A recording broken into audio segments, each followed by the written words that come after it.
Hello, very good evening to all. Welcome to IFS RPSC channel. हम इस channel पर daily lecture series में रोज़ एक इम्पोर्टेंट टॉपिक डिस्कस कर रहे हैं और उस पर बेस्ड RPSC के प्रीवियस ईयर प्रॉब्लम्स सॉल्व कर रहे हैं। तो आज इसी सीरीज़ में हम डिस्कस करने वाले हैं YDSE Young's double slit experiments. तो यंग्स डबल स्लिट एक्सपेरिमेंट से रिलेटेड प्रॉब्लम्स कैसे पूछी जाती है एंड इसमें क्या होता है, उससे पहले बेसिकली इंटरफ्रेंस पैटर्न से हमारा क्या मीनिंग है, इंटरफ्रेंस कंस्ट्रक्टिव या डिस्ट्रक्टिव इंटरफ्रेंस कैसा होता है, वो सारी चीज़ें डिस्कस करेंगे हम। तो चलिए शुरू करते हैं। सबसे पहले बहुत ही बेसिक लेवल पर इंटरफ्रेंस होता क्या है। तो इंटरफ्रेंस देखिए, जब भी कोई दो कोहेरेंट सोर्सेज, यहाँ कोहेरेंट सोर्सेज बहुत इंपॉर्टेंट है। कोहेरेंट सोर्सेज वो होते हैं जिनके जैसे एक सोर्स है और उससे निकलने वाली वेव्स अगर जो है उनका दोनों वेव्स का फेज डिफरेंस जो है टाइम के साथ चेंज नहीं होता है और फेज डिफरेंस हमेशा कांस्टेंट रहता है, हिंदी में बोले तो नियत रहता है, तो उसे हम कोहेरेंट सोर्सेज कहते हैं। और यहाँ कोहेरेंट सोर्सेज के बीच में ही इंटरफ्रेंस देखा जाता है। तो अगर इंटरफ्रेंस जैसे ये अपना सोर्स 1 हो गया, ये सोर्स 2 हुआ, इन दोनों ही सोर्सेज से जो वेव्स निकली, ये वेव आई किसी पॉइंट P पर और ये दूसरी वेव जो आई किसी पॉइंट P पर, और P पर दोनों वेव्स सुपर इम्पोज हो गई, तो इनके बीच में इंटरफ्रेंस होगा। और वो इंटरफ्रेंस इस बात पर डिपेंड करेगा कि इन दोनों का फेज डिफरेंस कितना है। अब फेज डिफरेंस कांस्टेंट है तो वो टाइम के साथ वेरी तो करेगा नहीं, तो हम डायरेक्टली फेज डिफरेंस देख के इनका नेचर बता सकते हैं। तो सपोज इसकी इंटेंसिटी मैं मानूं I1 फर्स्ट की और दूसरी इंटेंसिटी जो है I2 अगर दूसरे सोर्स से आने वाले की हो गई, तो I नेट P पर पहुंचने वाली जो I नेट होगी, I नेट या बोले रिजल्टेंट इंटेंसिटी, ये होती है I1 प्लस I2 प्लस 2 square root of I1 I2 cos of phi. Phi क्या है? फाई है यहां इन दोनों के बीच का फेज डिफरेंस, और ये फेज डिफरेंस पर डिपेंड करेगा। देखो कॉस फाई पर डेफिनेटली डिपेंड कर रहा है, तो आई मैक्स कब होगा? जब कॉस फाई की वैल्यू क्या होगी? 1, और कॉस फाई की वैल्यू 1 होने पर देखो ये स्क्वायर रूट बन जाएगा, square root of I1 plus square root of I2 का होल स्क्वायर, ये आएगी maximum intensity when phi equals to 0। Cos 0 1 होता है, तो जब फाई 0 है उस केस में इंटेंसिटी मैक्सिमम मिलेगी। तो इसको हम कंस्ट्रक्टिव इंटरफ्रेंस कहते हैं, कि जहां पर दोनों आने वाली वेव्स की इंटेंसिटी आपस में एडअप हो जाती है और रिजल्टेंट इंटेंसिटी उनकी एक्चुअल इंटेंसिटी से भी ज़्यादा होती है, तो ये कंस्ट्रक्टिव इंटरफ्रेंस होता है। सो कह सकते हैं फॉर कंस्ट्रक्टिव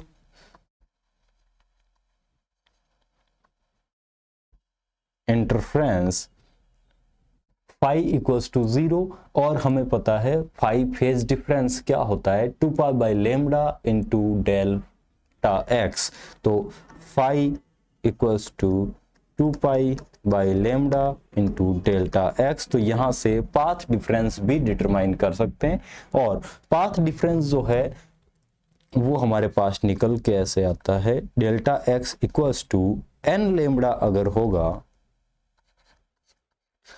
तो फाई आप देख सकते हैं जब भी एन लेमडा होगा तो कॉस एन लेमडा मैक्सिमम के लिए ही वैल्यू देगा। फाई टू एन लेमडा जब भी होगा तो कॉस मैक्सिमम वैल्यू देगा। कॉस 0 पर 1 होता है, कॉस 2 पाई पे भी 1 होता है। तो इस तरह से जब भी कॉस 2n का मल्टीपल होगा 2n लेमडा 2n पाई, तो पाई इक्वल्स टू मैं बोलता हूं 2n पाई। तो जब फाई 2n पाई का मल्टीपल होगा ये कंस्ट्रक्टिव इंटरफेरेंस देगा। तो फाई को 2n पाई करेंगे तो हमारे पास डेल्टा जो मिलेगा वो मिलेगा n lambda. Similarly I minimum क्या होगा, आई मिनिमम हो जाएगा square root of i1 minus square root of i2 का होल स्क्वायर। कब होगा, जबकि cos फाई की वैल्यू -1 होगी तब मिनिमम होगा, और -1 कब होगी, जब n पाई होगा फाई n पाई, जैसे cos पाई -1 होता है, cos 3 पाई -1 होगा, और pi equals to n pi, और इससे हमें मिलके आ जाएगा delta x equals to 2n plus 1 lambda by 2। इसको बोलते हैं डिस्ट्रक्टिव इंटरफेरेंस फॉर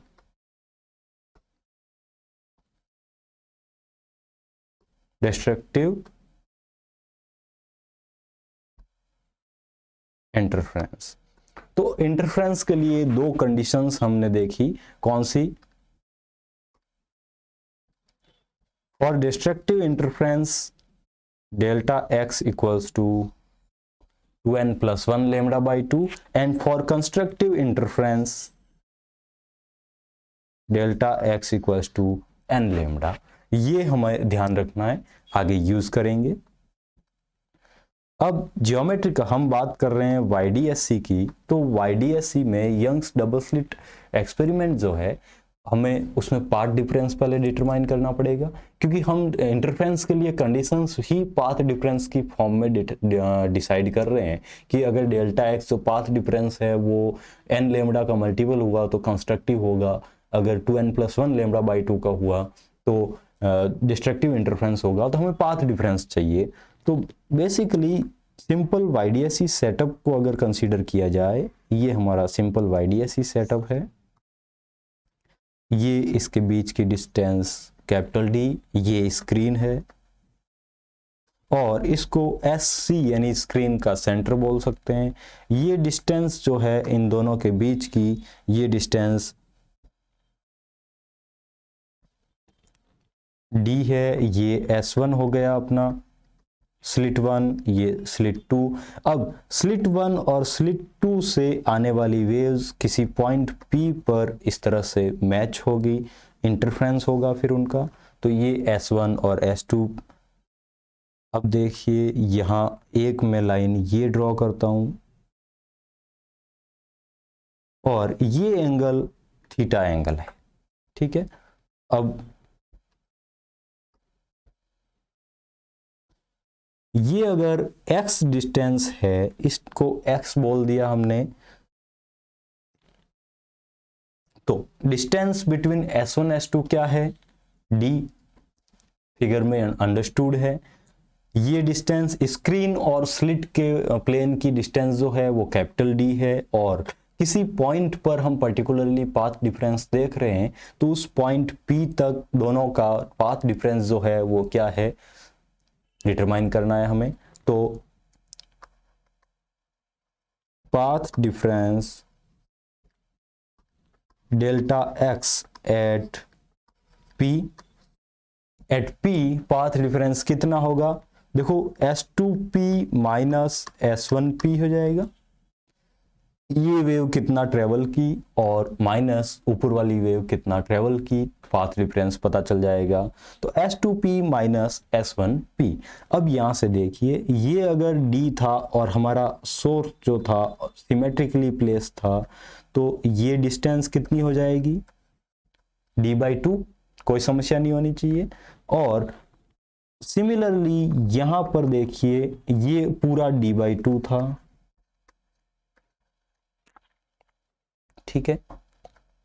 अब देखिए S2P कितना होगा, S2P हमारे पास निकल के आएगा, ये ट्रायंगल देखिए आप, मैं अलग कलर से,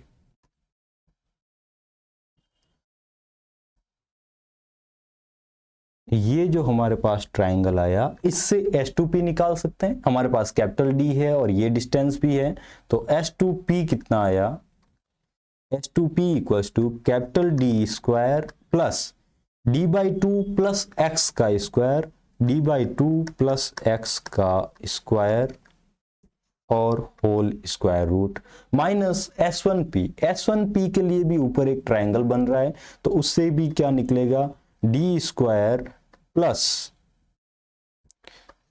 d/2 माइनस एक्स का स्क्वायर, S1P आ गया, इसको एक्सपांड करें तो क्या मिलेगा, d square plus small d square by 4 plus x square plus dx power 1/2 minus d square plus small d square by 4 plus x square minus dx power 1/2। d यहाँ condition है कि capital D जो है बहुत बहुत बड़ा है small d से, तो d/4 की टर्म को हम एलिमिनेट कर सकते हैं, d²/4 की टर्म को, क्योंकि बिकॉज d ही छोटा है तो d² और ज़्यादा छोटा हो जाएगा। तो हमारे पास क्या मिला, d² plus x² plus dx power 1/2 minus d² plus x² minus dx power 1/2। अब यहां से d² प्लस x² अगर हम कॉमन लेते हैं तो हमारे पास मिलेगा d² प्लस x², दोनों से ही कॉमन लेंगे तो d² plus x² square root हमने कॉमन ले लिया। अब अंदर क्या बचा, 1 plus dx by square root नहीं आएगा, यहाँ d² प्लस x² और पावर हाफ आएगी। ऐसे ही इधर क्या आ जाएगा, ये दोनों में से कॉमन आएगा तो हमने दोनों में से कॉमन कंसीडर कर दिया। इधर क्या आएगा, 1 minus dx upon d² plus x² power half and bracket close. अब देखिए बाइनोमियल थ्योरम से इन दोनों टर्म्स को एक्सपांड कर सकते हैं, तो क्या आ जाएगा, 1 plus half into multiplied by ये सारी चीज, तो यहां से 1 अपोजिट साइन के कैंसिल आउट हो जाएंगे, पर ये देखिए ये हाफ और ये हाफ टर्म जो आएगी एड अप हो जाएगी और हमारे पास क्या निकल के आ जाएगा, d² plus x² dx upon d² plus x² और पावर हाफ अब कैंसिल हो चुकी है क्योंकि हमने बाइनोमियल एक्सपांशन किया था, तो पावर हाफ यहाँ कैंसिल हो चुकी है। तो अब इसको अगर सॉल्व करें तो हमारे पास देखो क्या आया, dx upon d² capital D है, d² प्लस x² का स्क्वायर रूट, ये हमारे पास निकल के आ गया path difference S2P minus S1P, और हम बोल सकते हैं कि डेल्टा x पाथ डिफरेंस ये निकल के आ गया। अब इसको अगर ध्यान से देखेंगे तो देखिए ये जो रेड बाउंड्री से जो ट्रायंगल बन रहा है, यानी ट्रायंगल इसको अगर नाम दिया जाए, ये O हो गया, ये A हो गया और ये P है ही, तो अब देखिए यहाँ कौन सा ट्रायंगल की बात कर रहा हूं मैं, OAP में आप देखोगे थीटा जो है साइन थीटा क्या होगा, परपेंडिकुलर अपॉन हाइपोटेनियस, और वो क्या होगा x perpendicular upon square root of d² plus x² square root of d² plus x², और आप क्या लिख सकते हो, delta x equals to d sine theta. तो आपको अब याद सीधा यही रखना है कि पाथ डिफरेंस कितना होगा दोनों के बीच का, d साइन थीटा, ठीक है। तो d sine theta path difference निकल के आ जाता है हमारे पास। अब इसमें एक कंडीशन लेते हैं, if when capital D is very very greater than D, जो हमने कंडीशन कंसीडर कर रखी है, डेल्टा x इक्वल्स टू क्या आया, d sine theta. Now, if x is very small, i.e. that is P is very near to SC screen centre, ये देखिए P जो है अगर स्क्रीन के सेंटर के बहुत पास में है तो क्या होगा, उस केस में थीटा बहुत छोटा हो जाएगा, theta will be very small, और थीटा बहुत छोटा होगा तो साइन थीटा अप्रोक्सीमेट क्या लिख सकते हैं, थीटा, और ये किसके इक्वल हो जाएगा, टेन थीटा, और टेन थीटा क्या होता है, x by D perpendicular upon base x by capital D. So हमारे पास पाथ डिफरेंस अभी क्या आया था, delta x equals to D into sine theta, और डेल्टा x क्या मिल जाएगा यहाँ से, d into x by D. ये कब है, जब x बहुत छोटा है, when x is very small. तो हमने पाथ डिफरेंस डिटरमाइन कर दिया कि पाथ डिफरेंस क्या होगा, ठीक है। Optical path difference, optical path and optical path difference. तो ये ऑप्टिकल की बात कब आएगी, जब हमने किसी एक रे के बीच में कोई दूसरा मीडियम इंट्रोड्यूस कर दिया है, तो उस मीडियम की वजह से थोड़ा सा पाथ डिफरेंस चेंज हो जाएगा, तो उसको हम फाइनल ऑप्टिकल पाथ डिफरेंस कितना होगा वो कंसीडर करेंगे यहाँ पे। तो देखिए ऑप्टिकल पाथ डिफरेंस अगर बात करनी है तो कैसे करेंगे।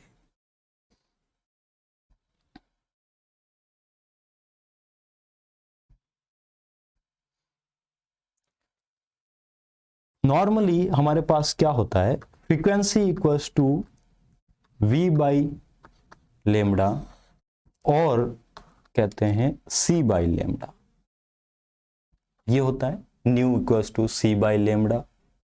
अब किसी मीडियम में अगर बात करें तो क्या होगा, nu equals to v by lambda, v क्या है, वेलोसिटी, मीडियम में अलग वेलोसिटी होगी और मीडियम में फ्रीक्वेंसी भी डिफरेंट होती है, वेवलेंथ भी डिफरेंट होती है, तो v बाई लेमडा डैश कर सकते हैं। अब यहां देखिए हमारा रिफ्रैक्टिव इंडेक्स किसी मीडियम का कैसे रिप्रेजेंट करते हैं, mu equals to c by v, और v इक्वल्स टू क्या होगा, c बाई म्यू। फ्रीक्वेंसी कभी भी मीडियम में चेंज नहीं होती, चेंज क्या होती है, वेवलेंथ एंड वेलोसिटी। तो फ्रीक्वेंसी चेंज नहीं होगी, तो न्यू इक्वल्स टू क्या लिख सकते हैं, v को c बाई म्यू अगर लिख दिया, c by mu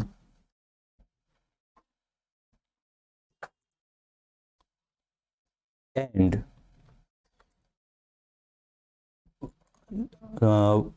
lambda dash, ये था।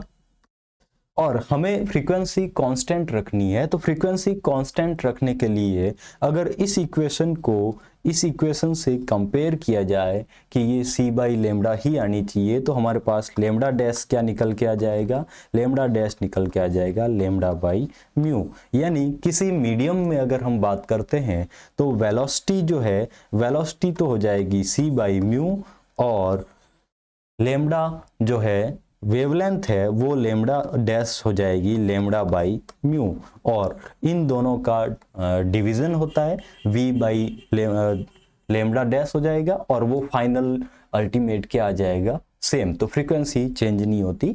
तो हमें ऑप्टिकल पाथ डिफरेंस के लिए ध्यान रखना है कि जब भी ऑप्टिकल पाथ की बात करेंगे लेमडा डैश चेंज हो जाएगा, और वो कितना होगा, lambda divided by refractive index of medium. तो अब देखते हैं, हमारे पास YDSC का ये सेटअप है, ये स्क्रीन हो गई। अब इस स्क्रीन पर कोई पॉइंट P ये है, ये हमारा S1 है, ये S2 स्लिट है, इन दोनों से इस पॉइंट पर ये वेव्स आ रही है।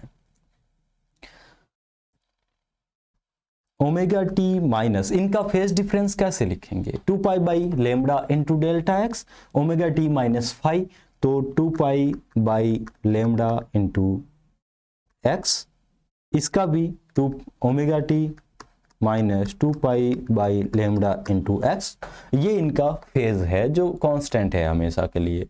पर अगर किसी मीडियम में रखा तो क्या हो जाएगा, लेमडा चेंज हो जाएगा और ऐसे ही पाथ डिफरेंस यहाँ पे चेंज होना चाहिए। तो इसके लिए तो डेल्टा एक्स अगर निकाले तो दोनों सेम है, 0 आ जाएगा।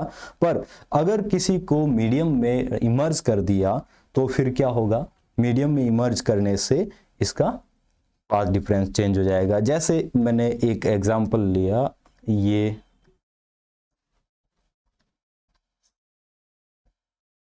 ऊपर वाला जो मीडियम है उसको म्यू मीडियम मैंने कंसीडर कर दिया, इसका रिफ्रैक्टिव इंडेक्स म्यू है, और नीचे एयर है, एयर यानी म्यू इक्वल्स टू 1।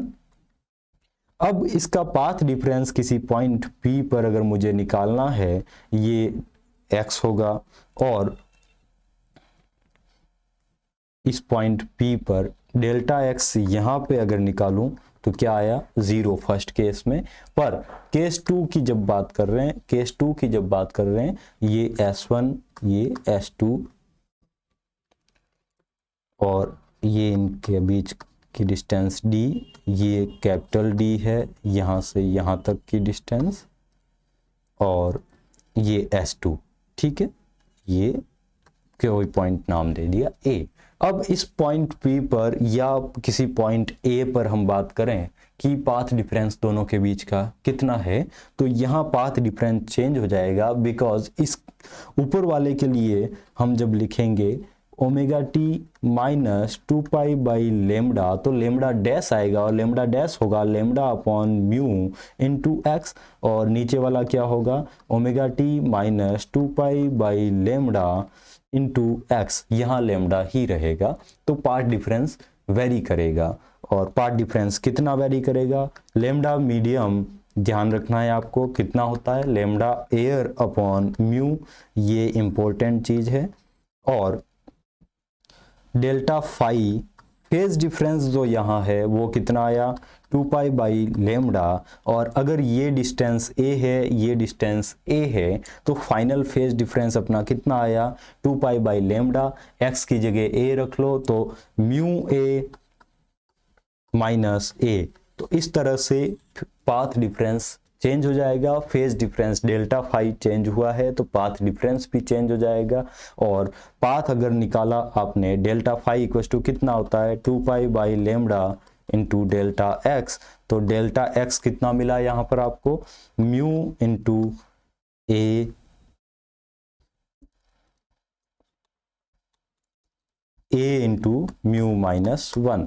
तो जरूरी नहीं कि इस मीडियम की वजह से पूरे मीडियम में रखा हो सकता है कि कभी कोई प्रॉब्लम ऐसी आ जाए जिसमें एक स्लैब ही इंट्रोड्यूस किया है, तो उस स्लैब के हिस्से को आप कट कर दो, और स्लैब की वजह से जो पाथ डिफरेंस होगा वो a thickness of slab into mu minus 1 हो जाएगा, बाकी वाला एज इट इज लिख सकते हैं, ठीक है।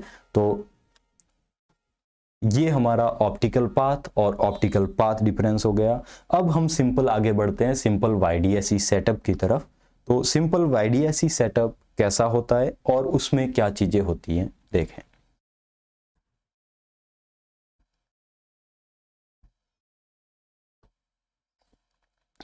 S1 स्लिट 1 स्लिट 2 यहाँ कहीं सोर्स पड़ा है अपना, और सोर्स से जो है कोहेरेंट वेव्स निकल रही है, यहाँ भी ऐसे कोहेरेंट सोर्स है तो वेव्स निकलेगी।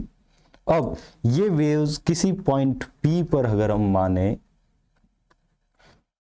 यहाँ में मिल रही है, ये स्क्रीन सेंटर है, ये इनके बीच की डिस्टेंस D है, और S1 S2 equals to D है, यानी स्लिट्स के बीच की डिस्टेंस जो है स्मॉल d है, and small d is very very small then capital D। ये कंडीशन भी YDSE के लिए है, ये दोनों ही कंडीशन हो गई। और डेल्टा x हमने माना है पहले ही कि डेल्टा x क्या है, डेल्टा x देखा था हमने कि अगर हम पास में देख रहे हैं तो कितना होगा delta x D x upon capital D, ये भी हमने देख लिया है। अब क्या देखें, पोजीशन ऑफ मैक्सिमा, तो मैक्सिमम कैसे होगा, position of central maxima, position of central maxima, central maxima क्या होगा, point where intensity is maximum, central maxima वही होगा। तो point where path difference equals to zero, delta x जहां जीरो होगा वहां क्या होगा, सेंट्रल मैक्सिमा होगा। हमने देखा था delta x equals to zero होने पर इंटेंसिटी जो है वो मैक्सिमम आती थी। तो point where path difference equals to zero is known as central maxima. हमने मान लिया कि P जो है सेंट्रल मैक्सिमा पॉइंट है, ठीक है। तो P पर क्या है delta x, let P be point of central maxima. तो डेल्टा एक्स एट P क्या होगा, जीरो, और डेल्टा एक्स पी जीरो है तो डेल्टा एक्स क्या होता है, डी साइन थीटा भी होता है, D sine theta equals to zero. इसका मीनिंग कि थीटा इक्वल्स टू क्या हुआ, जीरो, और थीटा जीरो यानी कि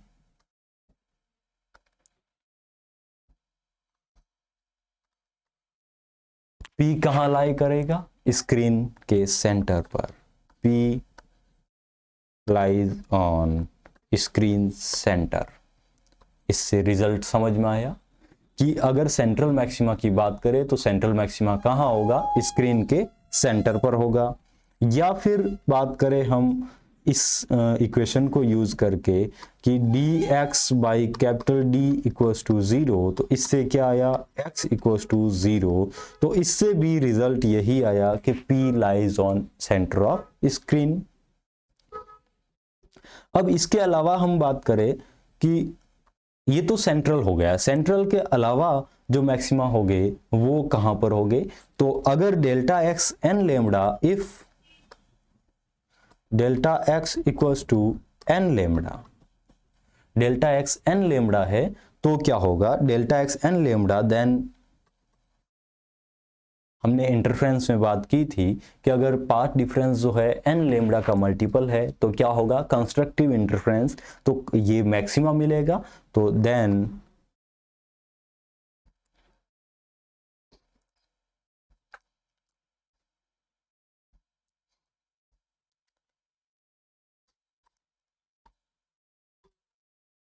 कंस्ट्रक्टिव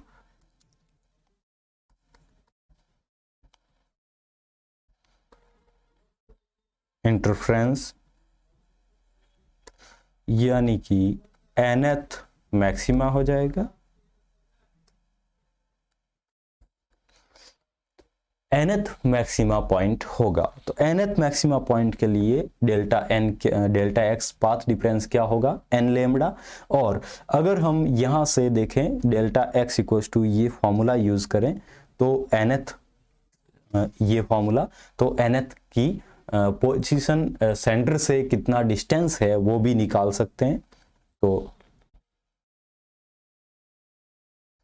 यहीं पे कर देते हैं, फॉर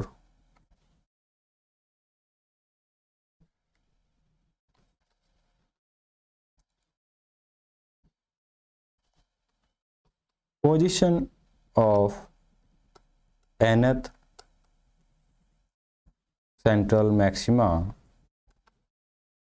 x कितना आ जाएगा, देखो x equals to capital D by small D multiplied by delta x, और डेल्टा एक्स क्या है, एन लेमडा, तो n lambda capital D by small D.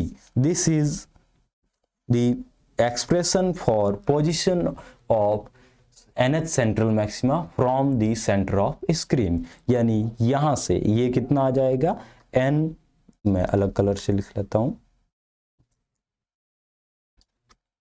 ये देखिए equals to n lambda capital D by small d।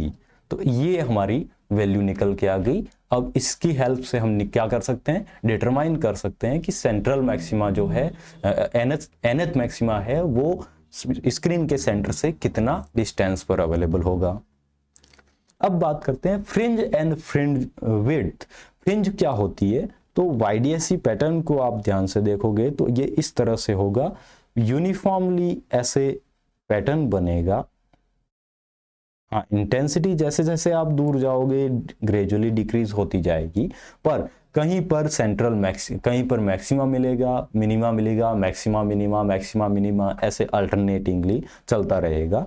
तो fringe width क्या होगी, किसी दो, जब ये मैक्सिमम मिनिमम ऐसे चल रहा है तो एक मैक्सिमा से दूसरे मैक्सिमा के बीच की जो डिस्टेंस है वो फ्रिंज विड्थ, या फिर एक मिनिमा से दूसरे मिनिमा के बीच की जो डिस्टेंस है उसको फ्रिंज विड्थ कहते हैं। तो फ्रिंज और फ्रिंज विड्थ क्या है वो देखते हैं। Fringe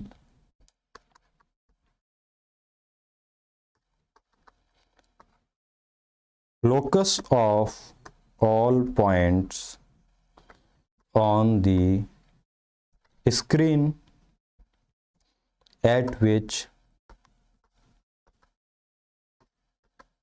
light wave have same path difference। और फ्रिंज विड्थ क्या होगी, एक मैक्सिमा से जो मैक्सिमा कॉन्जिक्यूटिव दो मैक्सिमा है उनके बीच की डिस्टेंस को फ्रिंज विड्थ कहते हैं।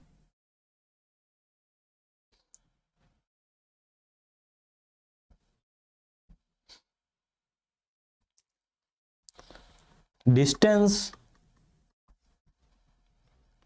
Between two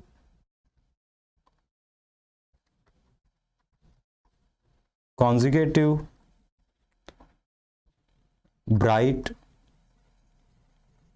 or dark fringes is known as fringe width। किसी दो रेगुलर ब्राइट या डार्क फ्रिंजेस के बीच की डिस्टेंस को अगर देखना है तो उसको कहते हैं फ्रिंज विड्थ। तो इसका एक्सप्रेशन क्या निकल के आ जाएगा, देखिए अगर मैं बात करूं एक्स एन की तो क्या आया था, n lambda capital D upon small D, and अगर बात करें एक्स एन प्लस वन की तो क्या आएगा, n plus one lambda capital D upon small D. अब fringe width beta equals to क्या हो जाएगी, एन प्लस वन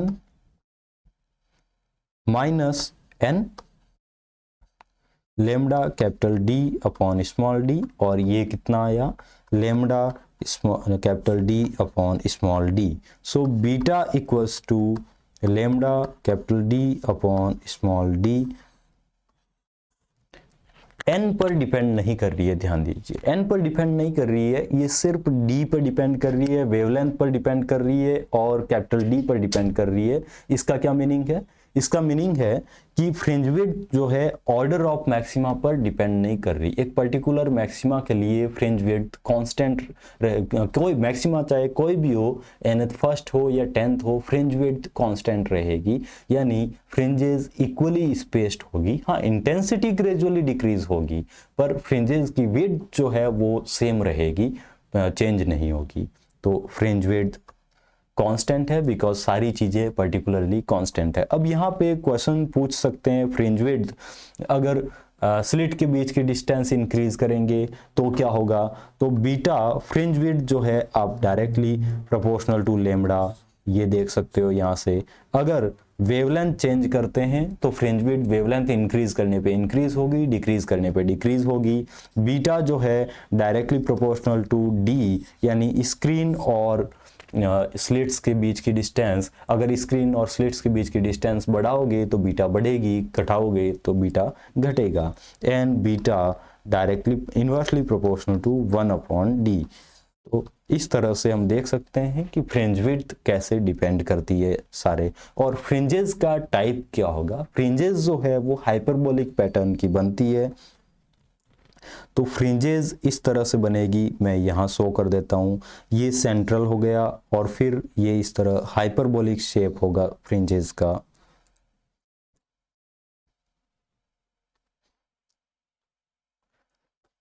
ये था सब कुछ YDSC के बारे में। हमने YDSC के बारे में जितनी भी बातें की, अब देखते हैं RPSC में प्रीवियसली पूछी गई प्रॉब्लम्स। RPSC में प्रीवियसली क्या क्या प्रॉब्लम्स आई है वो देखें। In a double slit experiment the intensity of each wave producing interference is I0। यानी ये डबल स्लिट एक्सपेरिमेंट हो गया S1 S2, यहाँ से एक इंटेंसिटी आई, यहाँ से भी आई, इसकी भी इंटेंसिटी I0, इसकी भी इंटेंसिटी I0 किसी पॉइंट पर मिल रही है, इंटरफ्रेंस हो रहा है। इंटेंसिटी क्या होगी अगर उनके बीच का फेज डिफरेंस I है? तो बहुत सिंपल सी प्रॉब्लम है। I नेट क्या होती है? I नेट होती है I1 plus I2 plus 2I1 I2 cos phi। तो cos phi ये है, और ये हमारे पास दे रखा है कि I1 गिवन क्या है, given I1 equals to I2 equals to I0 given है।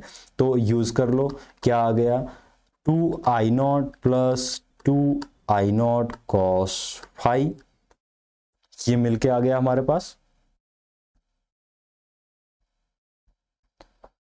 तो हमारे पास मिल गया 2I0 को अगर कॉमन लेते हैं 1 प्लस कॉस फाई, और 1 प्लस कॉस फाई क्या होता है, 1 प्लस कॉस फाई होता है 2 कॉस स्क्वायर फाई बाई 2। तो ये हमारे पास I नेट मिल गया, और इसको क्या लिख सकते हैं 4I0 cos square phi by 2। तो आंसर मिलके आ गया आपके पास ऑप्शन नंबर 3। ऐसे ही एक और प्रॉब्लम आई है। In an interference pattern at a point we observe 12th order maxima for lambda 1 equals to, यानी किसी पॉइंट पर, सपोज ये हमारा YDSC पैटर्न है, और ये पॉइंट अपना जो जिस पॉइंट की बात हो रही है x डिस्टेंस पर है, S1 ये स्लिट है, ये स्लिट S2 है, इनके बीच की डिस्टेंस d, स्लिट्स के बीच की डिस्टेंस स्मॉल d। तो x कितना आता है हमारे पास, x आता है n lambda capital D upon small d। तो ये हमने क्वेश्चन से पहले बात कर ली। अब देखो क्या कह रहा है, किसी पॉइंट पर, यानी x फिक्स कर दिया, इस पॉइंट पर जब लैम्डा 1 है तो कितना ऑर्डर की है, 12th ऑर्डर मैक्सिमा है, और इसी पॉइंट पर जब लैम्डा चेंज कर दिया तो किस ऑर्डर का मैक्सिमा है ये चेंज करना है जब लैम्डा 2 हो गया। तो देखिए यहाँ पर x और जो है लैम्डा, यानी n और लैम्डा की प्रोपोर्शनलिटी देखनी है कि वो कैसे है। तो n और लैम्डा देखो, जब x फिक्स है, d फिक्स है और कैपिटल D फिक्स है, तो क्या मिलेगा, n lambda equals to constant, यानी कि n1 lambda 1 equals to n2 lambda 2। n1 कितना है 12th ऑर्डर मैक्सिमा, लैम्डा 1 कितनी है 6000 एंगस्ट्रॉम, और n2 हमें पता करना है, लैम्डा 2 कितनी है 4800 एंगस्ट्रॉम। कैंसिल आउट हो रहे हैं तो कैंसिल आउट करो, 12 400 से 00, तो n2 हमारे पास निकल के आ जाता है 15। तो 15th ऑर्डर मैक्सिमा हमें मिलेगा उसी पॉइंट पर। सिंपल सी प्रॉब्लम थी। और पूछा है in Young's double slit experiment if screen is moved, अगर स्क्रीन को मूव कर दिया तो क्या होगा।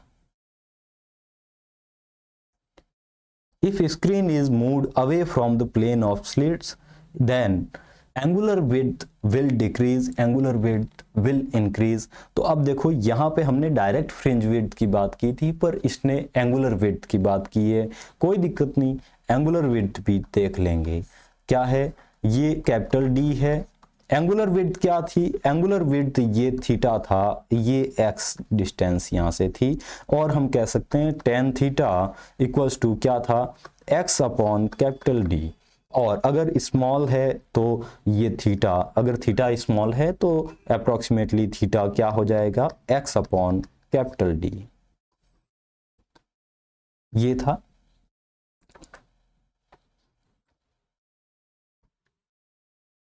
और एक्स एन हमारे पास क्या था, तो थीटा हमारे पास क्या निकल के आया, एन लेमडा अपॉन डी होता था, n lambda capital D upon small D. तो एक्स एन जो है हमारे पास क्या निकल के आया,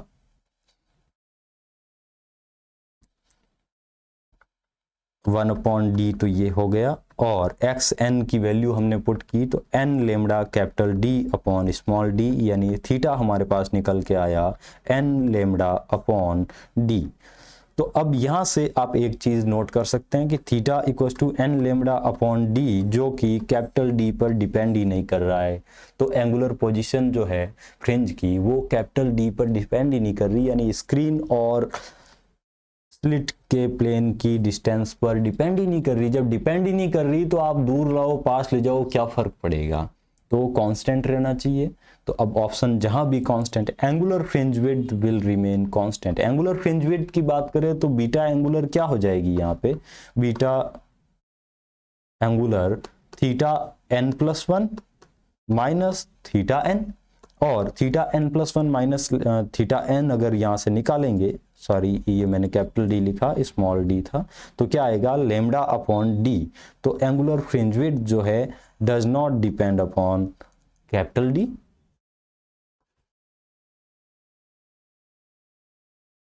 ऑन कैपिटल डी, यानी ये कांस्टेंट रहेगा। तो हमारा answer angular fringe width will remain constant, ये हमारा आंसर हो जाता है। आई होप कि आपको YDSE अच्छे से समझ में आया। थैंक यू जुड़े रहने के लिए।